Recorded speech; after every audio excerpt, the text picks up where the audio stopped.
sets the stage very well for the passage we look at tonight in Acts chapter 9. Why should I be discouraged? I want to talk a little bit about some of the things that were going on in the early church and what it tells us today about doing church and being on mission for the Lord. Sometimes we look around, and because we can't see the big picture from God's point of view, with all the pieces nicely put together like a jigsaw puzzle, sometimes when we look at life, we can't even see the corner pieces to figure out where the jigsaw pieces go. It's easy to wonder or be discouraged. It's easy to be down. It's easy to be confused. It's even to wonder if we're even making a difference when we're in between significant points in our lives. In between significant points, there's a valley.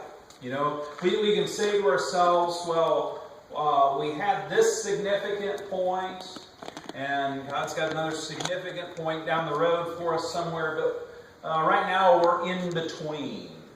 What do we do with that?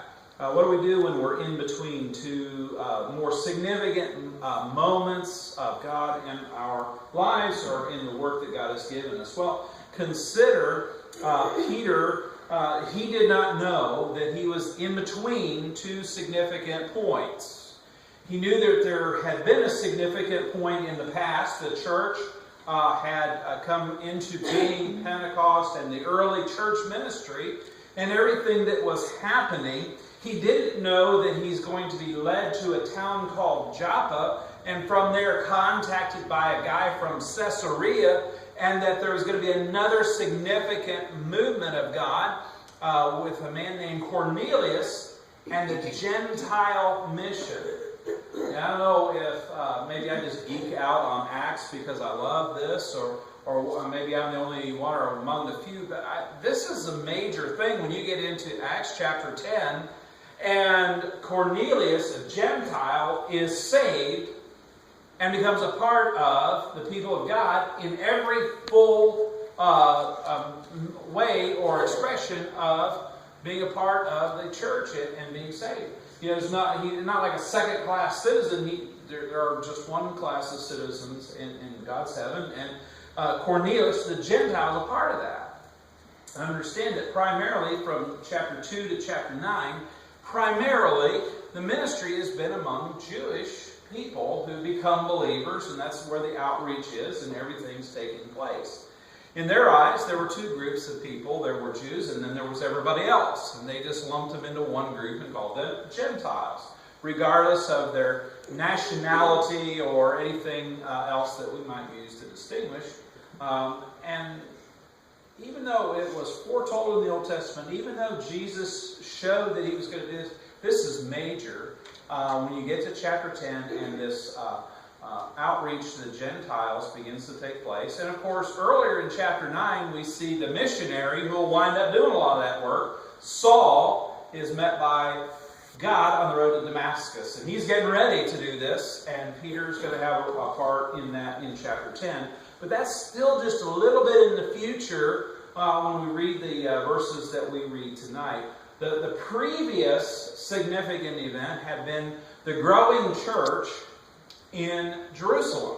And, you've read the passages and you've heard them preached how the people met and they worshiped and they served God, and every day God was adding to their number, right? Not every Sunday, but every day God was adding to their number. And that was true until Acts chapter 8. In Acts chapter 8, we're told that on that day, the day that Stephen was killed and Saul was giving approval to his death, on that day, a great persecution broke out against the church at Jerusalem. And all except the apostles were scattered throughout Judea and Samaria. Now, that was a major event, because that is what Jesus said in Acts chapter 1, verse 8, that our Gideon speaker referred to this morning, was going to happen. It started in Jerusalem, and then the church was scattered out among Judea and Samaria. And so you're starting to see God's plan being carried out. But imagine what it was like for the church in Jerusalem. Up up through chapter 7, every day God's been adding to their number, okay? They met for worship on Sunday, and God's been adding to their number every day. And on Monday, except for the leadership of the church, all the members are dead, in jail, or on the run. Imagine how fun that would have been to be a part of that church. One day, they're gone. What does Peter find himself doing in between those two very significant events? This new mission field that God's going to give him, called the ministry to the Gentiles. And this previous significant ministry in Jerusalem, well, we find him doing what Christians on mission with God do. They serve God, strengthen the church, reach outside of the walls of the church, and lift up Jesus. He's traveling. We'll see here that he goes to a place called Lydda, the Old Testament city of Lod, and then on to a city called Joppa. Called Joppa because he is an on-mission follower of Christ. I was reading Lifeway's Trevin Wax was writing in his blog recently that we are not saved to live a solitary life and then go to heaven. We are saved to live a life on mission together as the church, to live a life on mission with God. What's on mission? Well, it's serving, it's strengthening the church, it's reaching outside the walls of the church, it's lifting up Jesus. To live a life together with the church on mission and then go to heaven. There's a life of service, and you know that. He goes on to say that we have a message to pass along. We have a message. That's part of being on mission. We have a message that Jude, verse 3 says, is the faith once for all entrusted to the saints. We have this message that we have been entrusted in, and we're taking that to people. Regardless of whether we're one of the mountaintop experiences or somewhere in the valley, we need to be on mission, taking that to the people. And believers need to get that message right. Wax insists, and I think we would agree. We need to get that message correct. But he also says that we need to pass that along with what he called courageous cheerfulness. You're not grumbling and fussing and saying, oh, this is wrong and this is bad and everything's horrible, but to take the message of the gospel and have confidence that God will use it and that people who need to hear it will respond to the gospel. And to go. You know, again, imagine what that was like for Peter. He's been leading the church, and James has been pastoring the church, and all this is going great in Jerusalem until all of a sudden, once, and you know, the next day, all the members are dead, in jail, or on the run. And nobody. And if you look historically, I mean, it was never the same for them again. But it didn't stop him. He went out and he starts looking for other places to do ministry. He continues on mission with God. Working together as the church. And we'll see that all throughout the book of Acts. As the message, and Wax says the message and how we pass on that message is important. So let's see what Peter's up to. Chapter 9, verse 32. We'll read the last part of the chapter, Acts chapter 9. As Peter traveled about the country, he went to visit the saints in Lydda. There he found a man named Aeneas, a paralytic, who had been bedridden for 8 years. Aeneas, Peter said to him, Jesus Christ heals you. Get up and take care of your mat. Immediately, Aeneas got up. All those who lived in Lydda and Sharon saw him and turned to the Lord. In Joppa there was a disciple named Tabitha, which when translated is Dorcas, who was always doing good and helping the poor. About that time she became sick and died, and her body was washed and placed in an upstairs room. Lydda was near Joppa, so when the disciples heard that Peter was in Lydda, they sent 2 men to him and urged him, please, come at once. Peter went with them, and when he arrived, he was taken upstairs to the room. All the widows stood around him crying and showing him the robes and other clothing that Dorcas had made while she was still with them. Peter sent them all out of the room, and then he got down on his knees and prayed. Turning towards the dead woman, he said, "Tabitha, get up." She opened her eyes, and seeing Peter, she sat up. He took her by the hand and helped her to her feet. Then he called the believers and the widows and presented her to them alive. This became known all over Joppa, and many people believed in the Lord. Peter stayed in Joppa for some time with a tanner named Simon. Lord, thank you for your word. Help us to look at it and help us also to not only understand it, but to know how to apply it. In Jesus' name, amen. You know, God's work for the church is continuous for every believer. It doesn't matter our circumstances. It doesn't matter the place in which we live. It doesn't matter the time of history in which we live. There is a continuous ministry for every believer. Because God's work for the church is continuous. It isn't just mountaintop experiences. It is the valleys too. In fact, probably more in the valleys than on mountaintops by far. But we continue on mission. Serving Christ, strengthening the church, doing ministry outside of the walls of the church, and lifting up Jesus and standing up for Jesus in every way that we can. And we reach people for Jesus as we go. This is what the Great Commission says. As you go, make disciples. We're preaching and teaching the Word of God. Through a tangible ministry and a faithful message. Tangible means something you can see, something that's practical, something that's meaningful, something that meets a need. And a faithful message, the message of the gospel, being combined together. Lydda is 25 miles northwest of Jerusalem on the old Joppa Road, scholars tell us. And it was a well-to-do community. Its major commerce was a purple dye, a rare, costly dye extracted from a mollusk. And the purple dye was so sought after, so expensive, that it was usually reserved just for royalty. You'll remember that Jesus was mocked by the soldiers after having beaten him and put the crown of thorns on. They put a purple robe on him. And they mocked him as the king of the Jews. Why? Because purple is associated with kings and royalty. You might remember also Lydia is the first European convert, and we saw her not long ago when we preached on Acts chapter 16 in the city of Philippi. And she's described as being a businesswoman from Thyatira, is living there in Philippi, and she is described as a seller of purple. And that's what it's referring to, is this purple dye that was a very expensive commodity. But not everyone in Lydda is wealthy.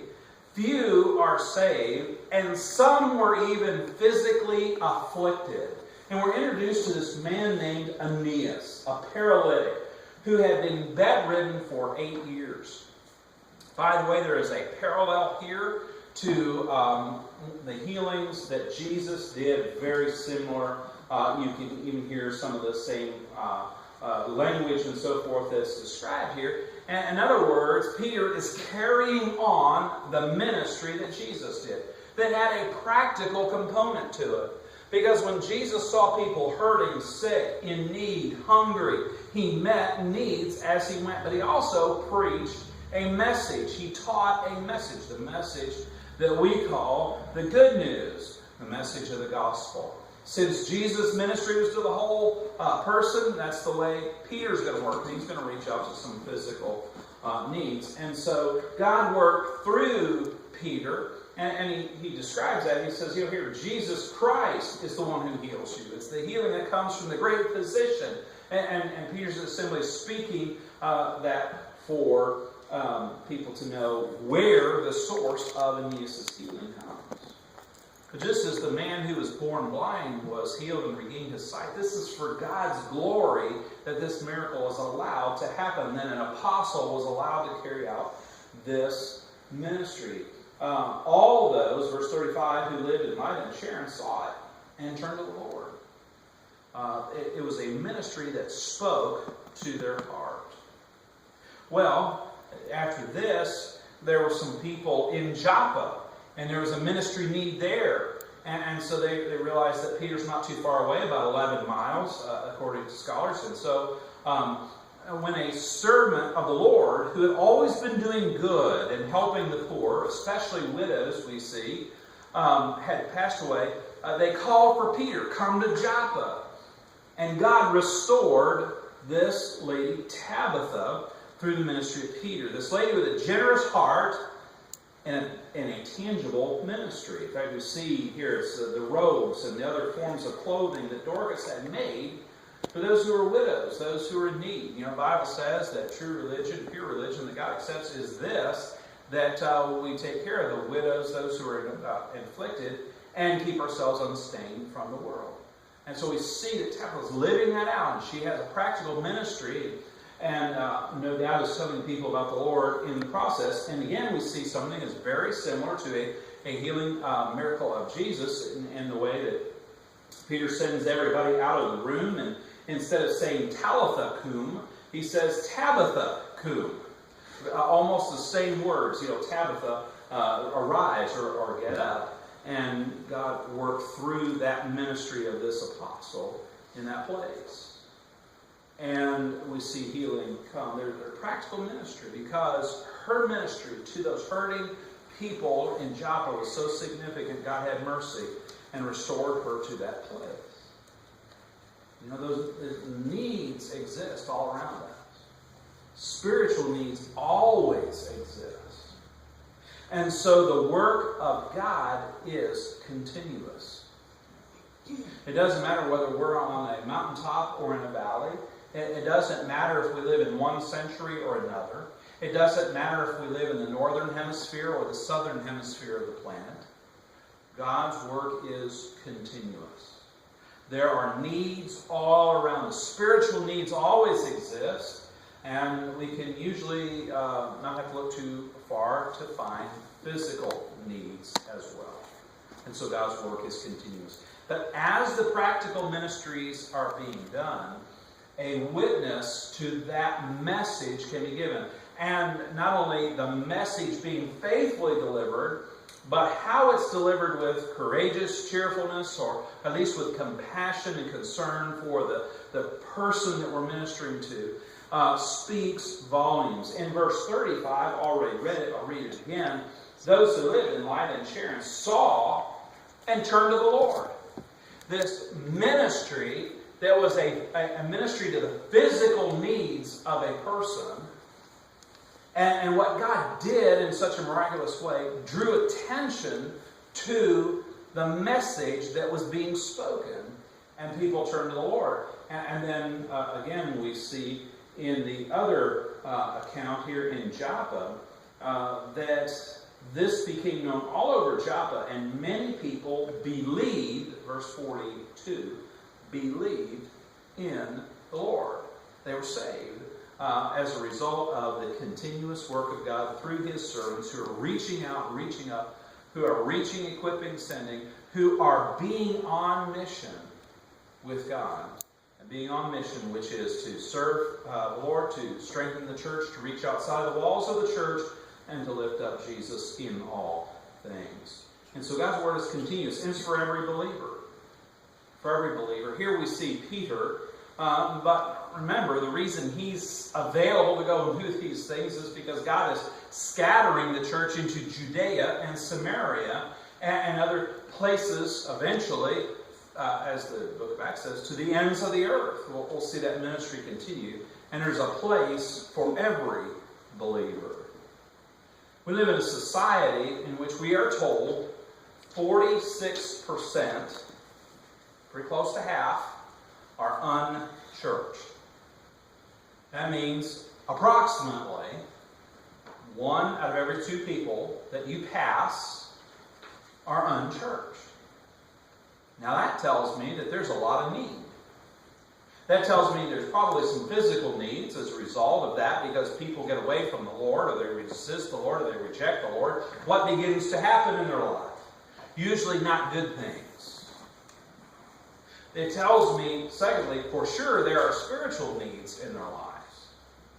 It tells me that we're surrounded. If 1 out of 2 roughly, 46% is almost half, then it tells me that we have a lot of opportunity to find people who have spiritual needs and physical needs. It's kind of like the Civil War general who was told by one of his messengers, "General, the enemy surrounds us." And the general said, "Good, we got him right where I want him." No matter which way we go, we can attack. We don't have to find them. Just head out in a direction and we'll find an enemy to attack. That was his mentality.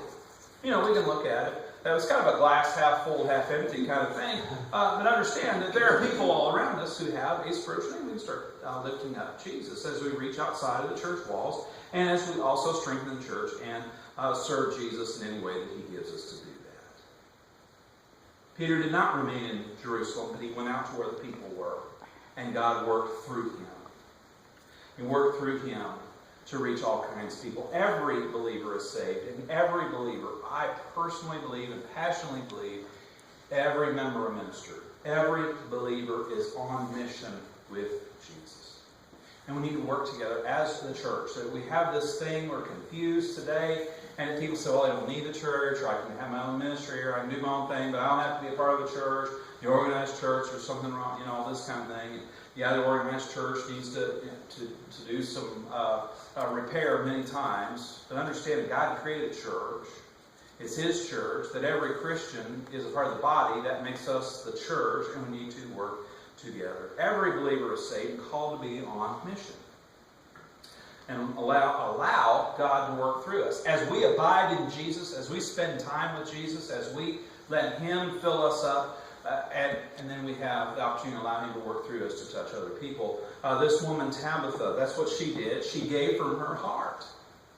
She was always doing good. I mean, what an epitaph for a tombstone. Here lies this dear saint of God who is always going around, or was always going around and doing good. Who loved people, who cared about people, who met real physical, practical needs. Tells me there's a place for that in the ministries of the church, to meet those real physical needs. There are others that we see throughout Scripture that God called and used in different ways. But every believer has a gift from the Lord to use for the kingdom. His Word promises us that, to identify that gift and to pursue that and to allow that to be used, as well as other talents and abilities that God has blessed us with that can be used for the kingdom.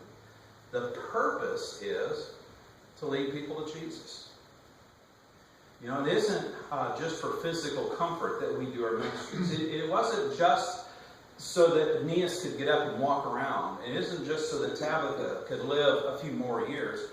That God worked through Peter to heal them. Because if all we do is give physical comfort to people, we're just making them more comfortable on their way to hell.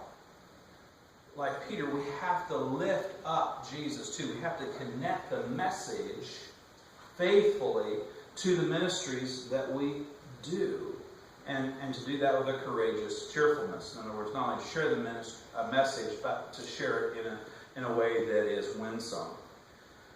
Franklin Graham tells the story, or told us in a meeting before the prayer time in Columbus. He told us about how Operation Christmas Child came about. We're getting ready to do the shoe boxes again this year, and we're going to be investing some of our time and resources to send those out. And so it's really neat to hear how that came about. He said one day he was in his office and he got a call from this guy in England. And he said, we're doing this thing where we're sending shoe boxes to needy children around the world. Franklin said, that's great. And the guy said, well, would you please help us? Would you kind of be our American contact, partner? Would you kind of help? And he said, yeah, sure. And he hung up the guy and promptly forgot all about it. And so a few weeks later, he says his secretary came into his office with that look in her eye. And he said, uh-oh, what'd I forget? She says, that guy from England's on the phone again. He says, uh-oh. Yeah, I forgot all about that, didn't I? And so he picked up the phone and he said, well, hi, how you doing? And the guy said, well, how's everything going with collecting shoe boxes? And he said, we're working on it. I'll get back to you. And I'm on the phone. And picked it up, and he called an area church that he knew would have a heart for helping people in need, just like Peter's doing here and like any on mission believer was going to do. He says, listen, can you bail me out? I really got myself in trouble. Here's what's happened. And the pastor said, no problem. We'll put an announcement in the bulletin with other people, and I'll get back with you. And we'll see how many shoe boxes we collect. So a couple of weeks go by, and the pastor calls Franklin Graham, and he says, can you come get the shoe boxes? He says, yeah, we'll send somebody out later in the week. He says, no. Can you come get the shoe boxes now? Yeah, we can get a truck together and get it over there, maybe middle of the week. No, can you come get them now? We can't use any of the rooms in our facility. I collected 11,000 shoe boxes. Wow. Their Sunday school rooms were full. Their choir room was full. The office was packed, stuff full. They needed to come get them now. And so they did that. And the next year, the man from England called Franklin Graham again. He says, listen, this thing has outgrown our ability. God put it on our heart that this is way beyond our ability to handle this. Would you please take over this ministry altogether? And Franklin Graham said, yes, absolutely, but we're going to make one change. One change. With every shoebox that goes out, the gospel will go out with it. Every child who receives that shoebox will hear the gospel presented to them in their own language, even before they get a chance to open their shoebox. Every child will be offered the opportunity to pray and receive Christ as their Savior. And for those who do, they will be discipled. And as they're discipled, they will be told how they can become witnesses to others. They will be trained up to be evangelists who share their faith in Christ with others. And so to see not only the children receiving Christ, but their family members, and going beyond that. They're expecting 12 million shoeboxes to go out this year. Just certainly a very powerful ministry that's reached a lot. And he shared some of the statistics, and frankly, I've just simply forgotten how many children have gone through the discipleship activities over these past few years. But it's a staggering number. When you think about what God is doing around the world, how there is a revival, the greatest revival in church history, happening right now in the world. On 3 continents, revival is breaking out. When in Africa, they estimate 33,000 people a day become Christians. In Asia, they can't count them, 1, because there's just too many people, but 2, because the 2 more populated countries, China and India, a lot of the Christian work has to kind of be underground, and for security purposes, they just don't broadcast a lot of things. But we know that there's major revival going on in those places. In South America, the 3rd continent that is being touched by this great revival, so many people are coming to the Lord, and they're planting churches so fast, they can't keep up with it. There was a church pastors' conference a couple of years ago, and a pastor reported going there, and he met out in the lobby of the conference area with some of the other pastors, and they got talking as pastors do, and sometimes pastors do this thing where they start to compare. Well, how many members do you have at your church? What's God doing at your church? And this kind of thing. And so this one pastor said, he told everyone he had 125,000 members at his church. And the other pastors looked down at him and said, well, what's wrong? Why are you guys so small? You only have 125,000 members. I frankly would like to be criticized for only having 125,000 members in my church. These other churches had memberships in the millions. This is revival. It's gone around the world. And so often, a little thing like a shoebox meets a practical need. Children who have nothing. But they hear the gospel, and they're discipled, and they're taught how to tell others. And their families become Christians. And it is spreading much the way that it did in the first century. Because God's work is continuous. It's for every believer, but it's also joyous work. Very joyous work. Everywhere you see here that God moves, believers rejoice. In spite of the fact that the church in Jerusalem was either dead in jail or on the run, God was moving and God was working. As Peter went to these smaller towns, Lydda, Sharon, Joppa, these kinds of places, on his way to a bigger town, Caesarea, God's using him at each step along the way, and he is seeing how people are being saved, and prayers are being answered. And rejoice. And we think about how prayers are answered here, and how God is working even in our midst. The message is the once-for-all message of Jesus, the gospel. The manner, courageous and cheerful. We don't need to be glum and down on things because we serve God who's already won the victory. And the battle belongs to the Lord. The method, reach, equip, send. So the message is the gospel. The way that the message is carried out is with courage and cheerfulness, a winsome way. And the method is reach, equip, send. And repeat. Reach people for Jesus, equip them, disciple them, and then send them. Whether planting, watering, or participating in the harvest, we share faithfully the message of the gospel. And we do that with courage and cheerfulness. And we reach, equip, send, and repeat. We're designed in Christ for that kind of work. And we're only satisfied, that is, rejoice, as we participate. Thank you for giving to the Lord. Thank you for what you do. And don't underestimate what God can do, even in between those significant moments in life, whatever those significant points are for you. Sometimes when we feel like we're in that valley, we think, oh, God isn't using us, or God can't use. Oh, yes, He can. Peter was an example. Shoe boxes are an example. All kinds of things are an example to us of how God can use us.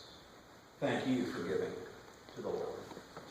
Lord, we just come before you and we ask